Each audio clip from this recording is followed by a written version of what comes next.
false? Well, I have proven them false. I've shown that God is not the author of the Quran. It flunks its own test.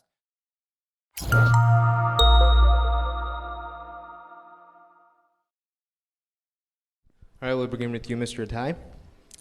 Can you give a brief account of the story of Jesus' rescue? What were the events of that day? Where can this account be found in the Quran and or historical documents? You have 2 minutes.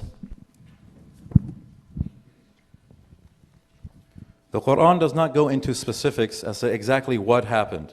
You see, the Quran says he was saved, that he wasn't killed, he wasn't crucified, and based on the reliability of the text of the Quran and also on the life example of the Holy Prophet Muhammad, peace be upon him, who is the most universal messenger, he's the most historical messenger, you see, we take these statements as true until they are proven false. Now, what exactly happened to him? There are theories. Muslims have devised, like I was saying, the substitution theory, and these aren't some things that we invented by ourselves, you see. These have some background in Gnostic Gospels. As he says, they're Gnostic Gospels, they're heretical Gospels and whatnot. And these things were found just recently. You know, prior to 1945, when they found the Nag Hammadi Gospel, it was common knowledge that only the Christology of the Quran says Jesus wasn't crucified. But now we know, based on recent discoveries, like the second treatise of the Great Seth, you know, where's the first treatise of the Great Seth? Maybe they'll find that in another 20 years. That'll be very, very close to the time of Jesus, and they'll say, no, he wasn't crucified. You see, these things, the Christian beliefs are evolving over time.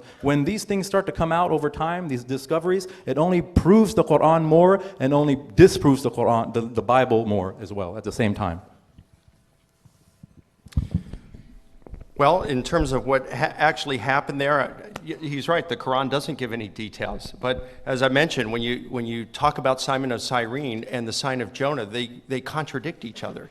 And what I'm saying here is his views of what happened contradict one another. And he said that they believe these statements until true until proven false. Well, I have proven them false. I've shown that God is not the author of the Quran. It flunks its own test.